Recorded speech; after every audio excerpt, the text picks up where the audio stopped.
అందరికీ నమస్తే అండి. వైఎస్ఆర్ కాంగ్రెస్ పార్టీ ఎమ్మెల్యేలు 11 మంది. సో అందులో జగన్మోహన్ రెడ్డి గారి పార్టీ అధినేత, ఆయన కాకుండా మరో 10 మంది ఉన్నారు. సో వీళ్ళలో కొంతమంది అసెంబ్లీకి వెళ్ళినట్టు సంతకాలు అయితే పెట్టేస్తున్నారు. లోపలికి వెళ్ళట్లేదు, చర్చలో పాల్గొనట్లేదు, సభ లోపలికి వెళ్ళట్లేదు, కానీ బయట హాజరులో మాత్రం సంతకాలు పెట్టేసి వెళ్ళిపోతున్నారు. ఇప్పుడు వాళ్ళ మీద అనర్హత వేటు పడే అవకాశం ఉందా లేదా, ఈ ఫైల్ స్పీకర్ గారి దగ్గర అండ్ ఎథిక్స్ కమిటీ ముందు ఉంది. ఎథిక్స్ కమిటీ పరిశీలిస్తోంది. ఇక్కడ 2 ఛాన్సులు. ఒకటి, వరుసగా 60 రోజుల పాటు అసెంబ్లీ సమావేశాలకు హాజరు కాకపోతే అనర్హత వేటు వేస్తారు. ఇప్పటికీ అసెంబ్లీ ఈ 18 నెలల్లో 48 రోజుల పాటు అసెంబ్లీ సెషన్స్ జరిగాయి. సో నెక్స్ట్ ఫిబ్రవరిలో బడ్జెట్ సమావేశాలు ఉంటాయి. వచ్చే నెలలో బడ్జెట్ సమావేశాలు దాదాపుగా ఒక 15 రోజుల పాటు ఈ సమావేశాలు నిర్వహించాలని చూస్తున్నారు. 10 నుంచి 15 రోజులు ఉంటాయి. ఈ సమావేశాలకు కూడా వైసీపీ ఎమ్మెల్యేలు రాకపోతే వాళ్ళ 60 రోజులు పూర్తవుతాయి.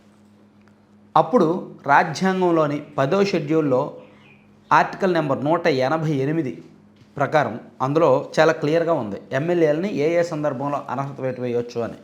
అందులో ఈ పాయింట్ కూడా ఉంటుందన్నమాట. వరుసగా 60 రోజుల పాటు సభ్యుడు సభకు హాజరు కాకపోతే స్పీకర్ అనుమతి లేకుండా, లేదంటే ముందస్తు సమాచారం ఇవ్వకుండా వాళ్ళ మీద అనర్హత వేటు వేసేయచ్చు. చాలా సింపుల్.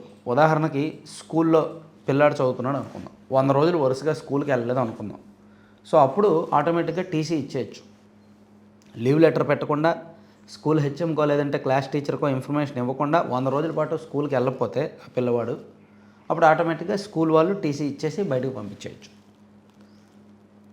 సేమ్ అదే నిబంధన ఇక్కడ కూడా ఉంటుందన్నమాట. అసెంబ్లీలో కూడా 60 రోజుల పాటు వెళ్ళకపోతే, సమాచారం ఇవ్వకపోతే, అనుమతి తీసుకోకపోతే అనర్హత వేటు వేస్తారు.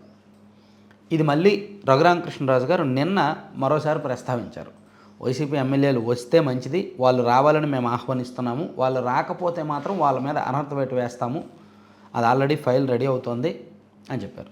సో ఈ అనర్హత వేటు నుంచి తప్పించుకోవడానికే వైసీపీ ఎమ్మెల్యేలు, ఒక జగన్మోహన్ రెడ్డి గారు తప్ప మిగిలిన వాళ్ళందరూ ఒకరికి తెలియకుండా ఒకరు, ఒకరికి సంబంధం లేకుండా మరొకరు అసెంబ్లీ హాల్కు వెళ్ళి జస్ట్ అక్కడ సంతకం, రిజిస్టర్లో సంతకం పెట్టేసి వచ్చేస్తున్నారు.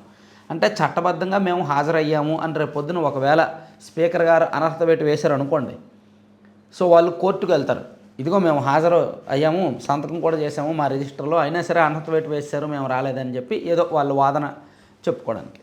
కానీ ఆ సంతకాలు వాళ్ళు సభకు రాకుండా బయట నుంచి చేశారు, సో అది పరిగణించం, అది హాజరైనట్టు కాదు అని ఎథిక్స్ కమిటీ చెప్తోంది.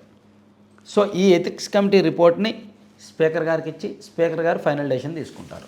సో ఇక్కడ రాజ్యాంగమే మెయిన్. రేపు పొద్దున్న అనర్హత వేటు పడిన తర్వాత వాళ్ళు కోర్టుకు వెళ్ళినా సరే కోర్టు కూడా రాజ్యాంగానికి లోబడే తీర్పు ఇవ్వాలి.